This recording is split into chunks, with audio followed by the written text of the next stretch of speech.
Well, Hey there, welcome to the Marketing Stream Live. I am your host, Vicki O'Neill. I have a guest with me today. I've got Simone Sloan. She is a fabulous female entrepreneur that I had the pleasure of connecting with after watching a video that she was in with a good friend of mine and also a mutual acquaintance, Kendra Ramirez. So that is how we connected. And in watching your videos, Simone, I think I'd mentioned this either on our conversation or in the message I sent to you on LinkedIn to connect with you, is that the topic you guys were talking about was empathy. yes. And the lack thereof, I think, a lot of times in leadership. And for some reason, like just listening to you, I'd never seen your name before. I wasn't connected to you, but there was something about you that I was just like, I feel like I need to connect to her. Like there was, you just kind of vibe with certain people and you're like, okay, I need to connect with her. So I had reached out and you accepted my invitation, which I was very grateful for. So thank you for doing that. Yeah, thank you for having me here today. Really exciting. Welcome. Thank you so much for joining me. I'm so glad that you're here today. And the topic that we're talking about today is building trust and resiliency. So before we get into that, though, I want to read your impressive bio because it is definitely something we need to share. And I have to put on my glasses for this. Okay. So Simone Sloan's mantra is voice, power, confidence. She is founder of Your Choice Coach, an emotional intelligence business, an executive coach, and a diversity and inclusion consultant. She changes the way businesses engage their employees and creates value. She emphasizes the human element with a focus on diversity, equity, and inclusion.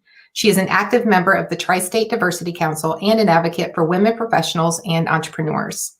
Her background includes experience in the pharmaceutical and biotech industry, where she successfully launched and led products and services, implemented programs for stakeholders across the globe, and developed and trained sales, medical, and technical teams. Simone holds a BS in pharmacy and an MBA from Howard University.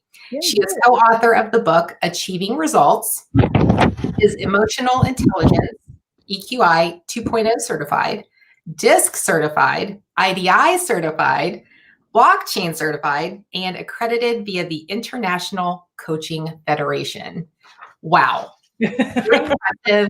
MBA, all these accreditations. That is just simply amazing. So again, welcome to the show, and I appreciate you being here. Thank you. Very excited to be here. Awesome. And share knowledge and information with everybody out there. So yeah. Well, let's go ahead and jump into the topic at hand. So we are going to be talking about building trust and resiliency. So we all know that 2020 has been a crazy year. There's a lot of, I think it's going to be like the year of change, whether you wanted it or you didn't. It's embracing it and, finding a way to manage through it and work through it. So with building trust and resiliency is a part of the change process. Right. So let's start with like creating a framework for this topic and just tell me a little bit about why you chose this topic as well. Sure. And, it was really around the things that you said, too, just in terms of change, because we understand that change is constant, whether it's being thrust upon it, we volunteer for it or we don't. And when we are in this moment of change, how we show up in it is really important. But also when you think about it from the changes that take place, when I say when people show up in change, we have our biases around it. We have our experiences and our beliefs that drive certain actions and behaviors to really believe that either we're going to move forward with change or not.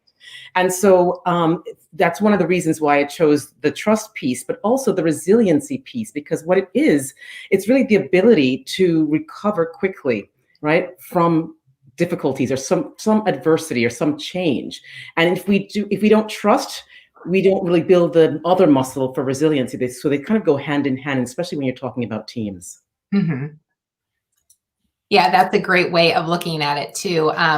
Would you say that through 2020 that there has been a loss of trust and therefore a need to rebuild it and then focus on resiliency as part of that process?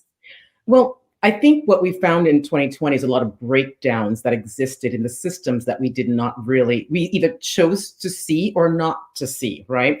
And I mean, a lot of breakdowns from the healthcare systems, from people, from teams, from businesses. And it was really around a couple of things too. When you look at it from the strategy, structure, and systems, right? And then of course, within that structure, when you're looking at it from the foundational elements, underneath that come what were our values, what skill sets were needed, what were our styles in terms of managing and way of working, and then of course the foundational elements are the people and how were they feeling pre-COVID, how were they feeling during COVID, and how are they feeling today going into 2021.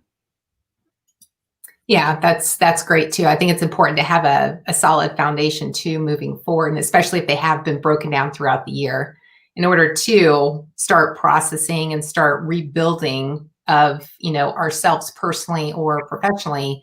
It's important to understand what those breakdowns were so that you can rebuild them. And I think resiliency is just part of that.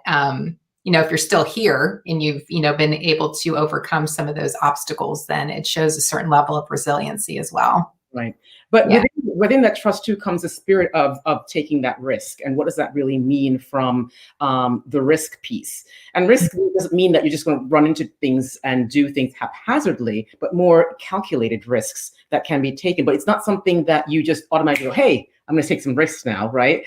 It's a muscle that you have to build as you get there. And it really starts with the mindset, right? In terms of, are you fixed? Are you growth? And I know a lot of people use that a lot, but it is so important now because especially with the work that I do and working across different industries and people, you do see those organizations that have that, this is how we've always done it, why change?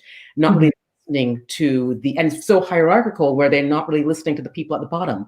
And there are a lot of innovative ideas. They have different ways of doing things, but if we're not hearing them, then you're missing out on a lot of information that can be shared and be utilized to help you become, not only build trust, but also become part of a system, ownership, and included in the overall process and stake. So that's really important. That's a piece of it that also gets missed.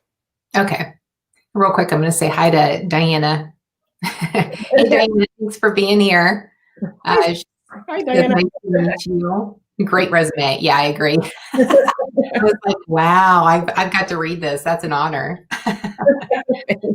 Getting back to how you use the trust and resiliency in your business and how you work with clients in that process. So I know you've got the EQI accreditation, and I know you're very in tune with the emotional intelligence side of just being human. So how do you use this with your clients, or how do they, what is it that they approach you with and say, I either need this, or you identify that as a problem and here's how you can help overcome that with them? Well, the thing is it's not necessarily, they're not going to say, hey, I need resiliency, or I need to, hey, I need to build trust. That's never really the situation, right? Exactly. Functionals. Either it's a strategy piece, either it's a structural piece, a system piece, or it could even be with the people in terms of team effectiveness and what's going on across the organization or just in terms of the business, right? And so they come in with X, but then really the digging comes in terms of really asking and probing and doing the diagnostic work and assessment work to really understand what's happening with communications, what's happening with why are teams not feeling effective, why are people maybe not contributing, why is it that you might be losing revenue, what's some of those issues, and really digging down to understand more thoroughly. Okay, then that's where you see the trust piece, the resiliency piece, the risk piece, and all the other things that come out that play into, well, my strategy is not on point, or there's a system breakdown or a cash flow issue where we're not connecting to our clients effectively. So it's never really that identifier. It comes out of the process from there. Okay. Yeah, that sounds like you were naming some common problems in a lot of businesses, especially small businesses, right? Over the last few years, cash flow problems and, employee problems or connection problems. What happens is that because maybe questions weren't being asked, people get afraid of sharing information or even providing those insights, or even they're on the front lines and doing maybe a lot of the work that you no longer do as a business owner. So, but if you don't have your lens and your ears into that piece and just asking and periodically and checking in, that's where things get missed because, oh, they're not paying attention. I'll just keep doing what I'm doing. But is it effective? Is it working? What's not working? And if we're doing the same thing over again, why are the customers coming back and telling us that we're not innovative? Right. So those are some things that come out from that. Okay. Are there something, so if there's an executive or a leader, like a business owner watching this video, there's certain red flags or certain indicators that you look for that says, oh my gosh, I need to contact Simone, or I need to really take a step back and evaluate the situation to find out what the real root of the problem is? Yeah, well, usually what they're going to come back and say is that, listen, something's wrong with the strategy. It's not effective. And so if you feel that your teams are not getting the performance, the effectiveness, they're not collaborating more cohesively, and I use the trust, connection, collaboration kind of metric around that, that's when you want to say, hey, Simone, I wouldn't want to call X, Y's, and Z's. And let's talk about what might be, what we may want to do. And it's not just about a training. It's not just something you go, oh, let's train them, the 90 minutes and we're done. This is an ongoing monitoring system that we have to do, just kind of tool and tweak as we go, because it's behaviors, right? And if it depending on how the reward systems are being created, how are you rewarding the behaviors? And if it's an enabler, then yes, they're going to continue. But if you're willing and open to making a change in terms of performance structures, making changes around how people are managed, contribute, and provide value, then that's the piece that is the hard work that has to get done. But when done, there is a better outcome on the other side. But it's a time to do that and to be willing to want to do that change. Yeah. I think that you said it earlier about the mindset change too. When people hear that they have to change, that probably seems more challenging or a bigger obstacle than looking at the positive side of it and saying, okay, here's how you've been resilient up to this point, and let's continue with that momentum, which is really taking something they've already been doing to adapt to change and just kind of help navigating them towards their goal or the change behavior. But for something as small as even like working from home, and where companies were like, oh no, we need to have the butts in the seats and we have to see people. And it came down to a trust thing. Do I trust you to do the work? Or it could be a power thing. Or if this is my domain and you need to be in front of me, otherwise you don't get credit for X, Y's, and Z's, or, out of sight, out of mind. And so, but when COVID hit, you were forced to do that. And people were scrambling. Those who were having a hybrid model or doing it already effectively, it was like, okay, let's wake up tomorrow. We'll still continue. But then think about it from a structural perspective. Did you have the IT in place necessary? Did people have the equipment to be effective? And, and in terms of, and the space to create and have the working space versus am I working out of my kitchen now? And yes, it is my breakfast room. And yes, I do have the cats and dogs coming through. And we're living that right now, but we're still being effective. Yeah, exactly. I think at the end of the day, it's all about just, did you get your work done?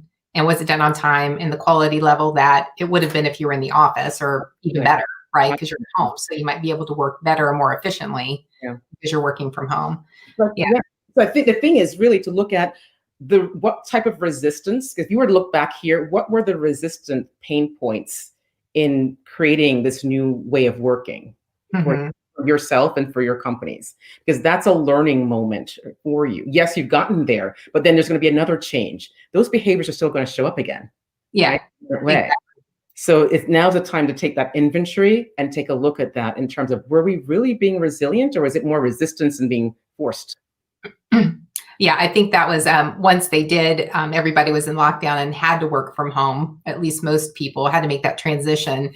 I thought it was interesting because before that, it was like, why are you forcing somebody to work in the office when 100% of their job could be done from home? Right. And then forcing them into this situation, I'm like, I bet a lot of companies are going to change how their employees are working because they've been forced into the situation where they don't have a say. Right.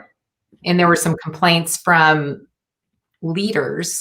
And I don't know if I heard it in one of Kendra's videos, or I'm sure you've heard this too, that the control thing, that, there were some leaders or managers that were just hovering. Like, what are you doing? How are you doing this? Why aren't you getting this done? Just constantly like in people's faces, essentially digital faces. Face to face, right? It's Yeah, like, exactly.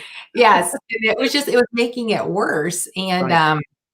if they were in the office, they probably wouldn't have been doing that. But those are the leaders or managers who either don't have trust or had a bad experience previously with an employee and just needed to understand that, if they're not focus on the goal here, it's to get the work done. If they're not getting their work done, then that's the problem. It's not keeping your finger on everything that they're doing every second of the day. And that's where the communication piece comes in that TCC, because if you have the trust, then it's a communication. And is it transparent, open? Is it two-way? Are you really listening, or just more like waiting to speak and to denounce? Right? No, this is not how it's going to be done. But if you don't create the space that's safe for people to speak up and feel heard, then people are holding back, and that impacts their productivity. It impacts the way in which you function, and it overall impacts the level of, well, will I really go the mile with you, even though we're in this difficulty, or do I jump ship to something else? Right. So it becomes really important at this time, but don't wait until you're in it. Do the work before, right? Yeah, exactly. I'm going to say hi to Monique if she's still here. She said she was only here for a couple minutes. So Monique, if you're here, hi. Thanks for joining us. I appreciate when people can join live. I know it's hard for everybody to, even like scheduling this. It was just like, oh, well, the show's, Wednesdays at noon. And it was, planning far enough out that you can actually make that work with your schedule. So there'll be people watching the replay. I'll promote it afterwards too. Oh, great. Absolutely. Yeah. I know that with your work as an executive coach and just working with executives at all different companies, like you mentioned, in different industries, are there certain tips or takeaways or actions that they can take from this video that are going to help them transition into 2021 and either themselves personally and professionally, or how they work with their teams, or what would be your recommendations or tips for them? Sure. I would say practice. Start practicing that muscle of trusting people and resiliency in terms of risk taking and how you view that risk. And I say that in terms of talk, but also walk. In that zone. And also look at your behaviors, because everybody else is, right? So if you're saying one thing, but it's not aligning, they're taking note and they've realized that. And then your credibility and your trust within the teams can either be empowered or disempowered, right? Or hampered in that based upon your behaviors. But what I would say is don't avoid risk, in terms of allowing the culture to step into it. But also but make it's calculated. But you can't just, like I said, jump into it and say all of a sudden, we're here, we're going to do it now, and everyone's going to go, oh, are you sure? Right? Start practicing that and giving people the runway to do that. I would also say, in terms of one of the prerequisites for planning for the future is building resiliency and trust into your culture. And you say, well, they show up all the time. But I say that, they're there, but what do you know really why they're there? What is there with them? What is it that they want out of this? Because it's not just a one-way partnership and relationship. And then also I would say put care, because when you show that you care, people notice and will even work harder for you. It's not necessarily all comes down to the monetary benefits of things, but just show personally, and as a human being, that you care. And when I use the word care, what I'm really talking about is being curious, right? I'm talking about being adaptable. I'm talking about building resiliency within your teams and structures, but also empathy piece. And because if you show those curiosities, because what happens is in curiosity, you start asking questions, right? And it's not about what you know, but what you don't know and what you're willing to share and be vulnerable in, and say, hey, we're going through something together. I don't know all the answers, but let's work together on it. And that shows more appreciation that, hey, I'm going to be valued and people are going to start listening to me.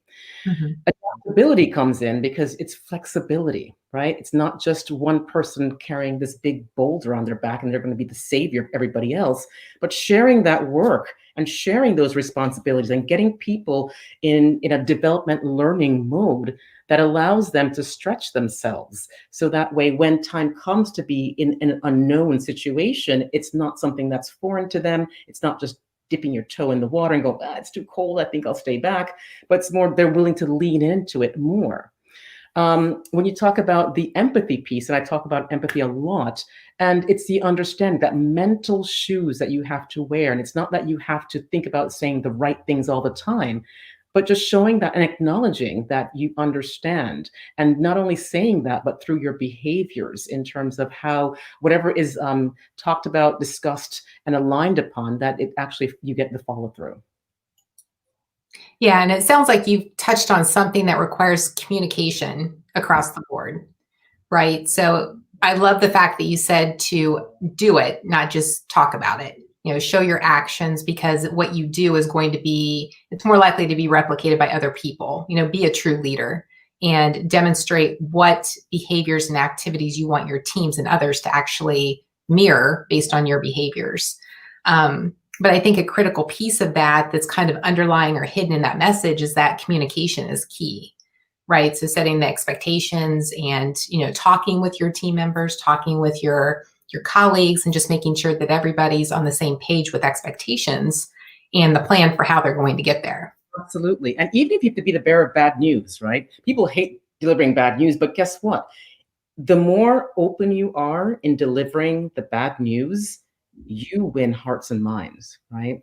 Because you're just like, you're delivering it, but you're being honest with people at the same time. You respect that because you're not trying to sugarcoat, you're not trying to hide.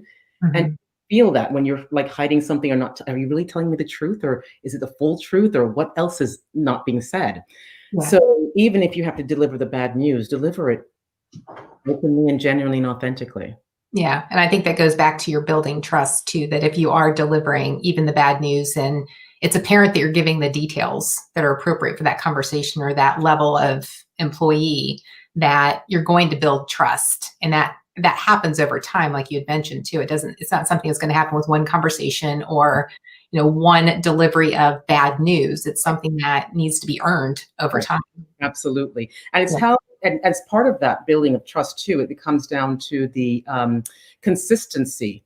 And how can you, as a person, human being, regulate yourself so that way you are consistent and not going off the handles, right? You don't have this impulse control where, oh my God, something blows up and people just don't know who's showing up today. That's a good situation. You want to know who to expect. Right?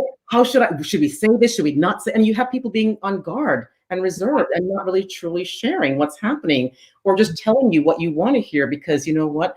They like this, they like the person who shows up who's calm versus the one who's irrational. So really thinking about that too as part of your leadership style and approach and what you're doing from that perspective. Yeah. And I think too, when that happens, you have an inconsistent person showing up and you don't know how the response is going to play out.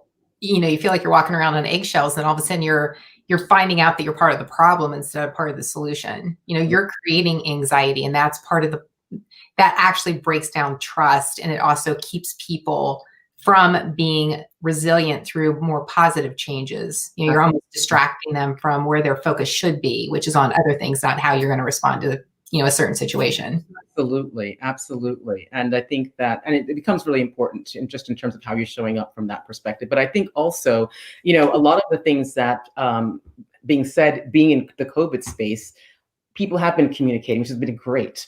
And, but it's also been perceived in some organizations as a check the box thing. Okay. Yeah. Talk to them, but did you really talk to them? Right?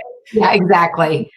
Check the box thing. And people feel that too. And then there are times when the teams can come back and say, hey, listen, let's just change the cadence. We don't have to talk every single week. Let's do it to every other week or even once a month check-ins, right? Because if you're listening, they're going to tell you what they want as opposed to what you think that they need. So I think that's important too, is that process. And then just asking people, are you okay? Right? Not assuming. because people may not feel comfortable sharing things, but just having that invitation to allow them to open up a bit provides an opportunity for you to get to know them even more deeply, and vice versa. So I think doing the check-ins, but doing the check-ins authentically and real. Yeah, I think that's really important too. And just as you mentioned, that part of that process is setting, it's almost like anything, if you think of a project, it's a long-term project, not that people are, I'm using that process example, just to clarify, that, you set deadlines or deliverables. And, as part of that is you create those because that's how you can show progress in a project's completion timeframe. You don't just say, okay, we're going to create a website and it needs to be done by, June 1st. And then you just check in and you're like, it's May 27th. And you're like, why isn't it done?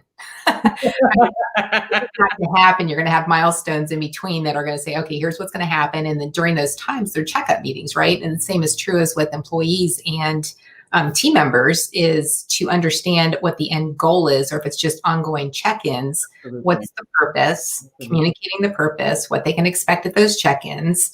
And I think that helps put people at ease too, while building trust and creating resiliency. Yeah, setting the expectations is very important. And I think that laying out, but also not just saying, hey, you go run with it, good luck.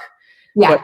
But we're here to support, right? And I think that speaks even more volumes, because then people feel comfortable, like if they get stuck or have more questions, can ask the questions as opposed to hiding it and just toiling on their own in frustration.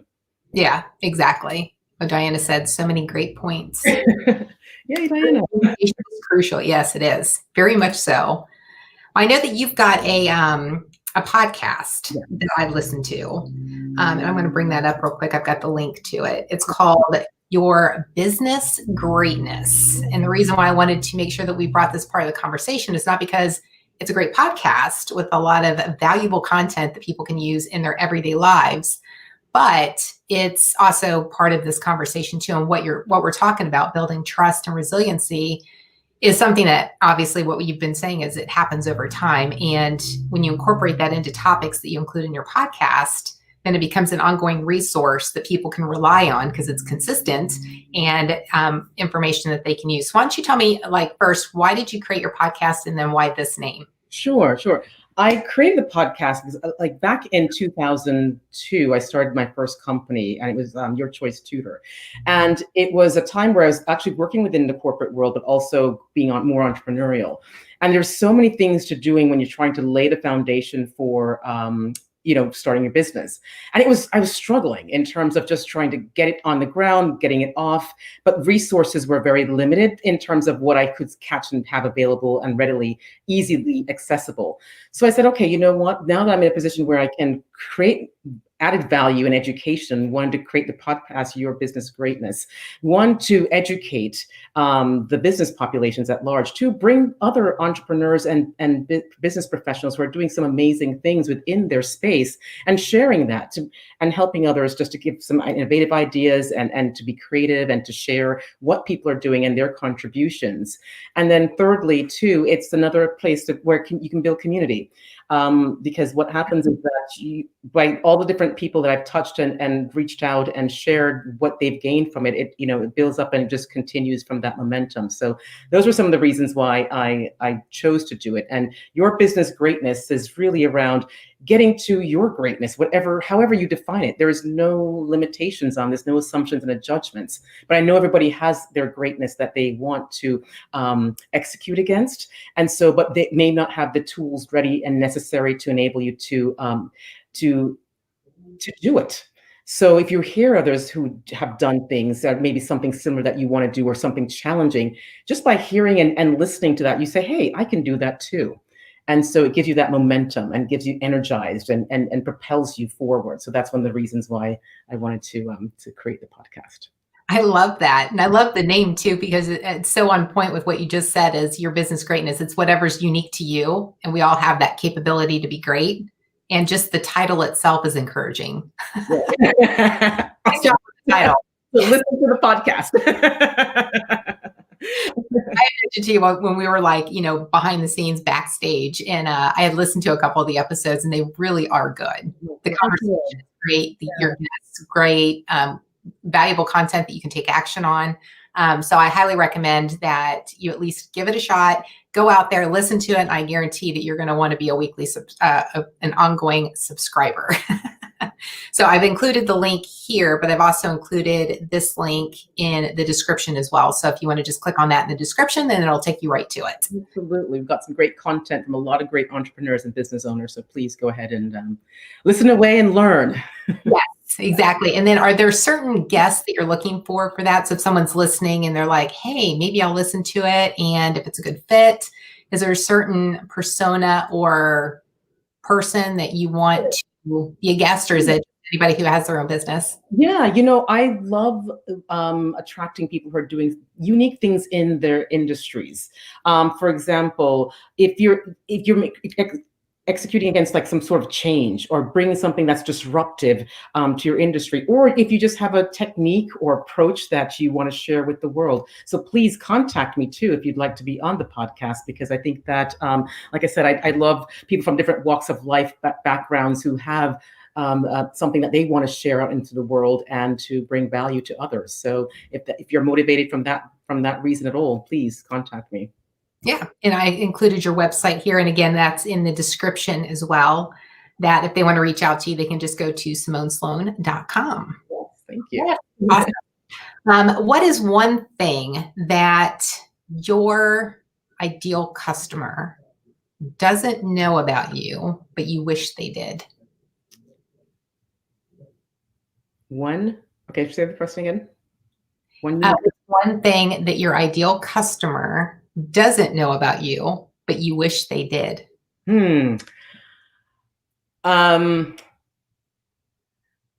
I have, I don't know if they know this, but my background is I'm originally from Jamaica. I speak about 2 or 3 different languages. And so as part of the work that I do comes from that 360 perspective of the cultural backgrounds, the cultures that I've experienced and lived in, as well as the work and the work and the strategies from which I draw upon to utilize with them. So it comes from a really multicultural perspective, as well as a very what can I say in terms of the view and lens from which it's taken. It's actually get this best practices from not only the countries, but also from the companies from which I work around the globe. So yeah. Wow. So I didn't see your 3 languages on your bio. Even more impressive now. What are the 3 languages? I have Spanish, I have French, I read Hebrew, and then also I was taking Mandarin at one point too. That's really hard to learn, I heard. It is very hard. You would really need to be diligent with that and have a lot of time for it. But it also opened my ear to different dialects, and so from this starting it and from that perspective, it really changes the way you listen, as well as how you speak. Oh, interesting. Well, that's impressive too. It was hard for me to learn one language back in high school, and I'm like, I don't have it in me.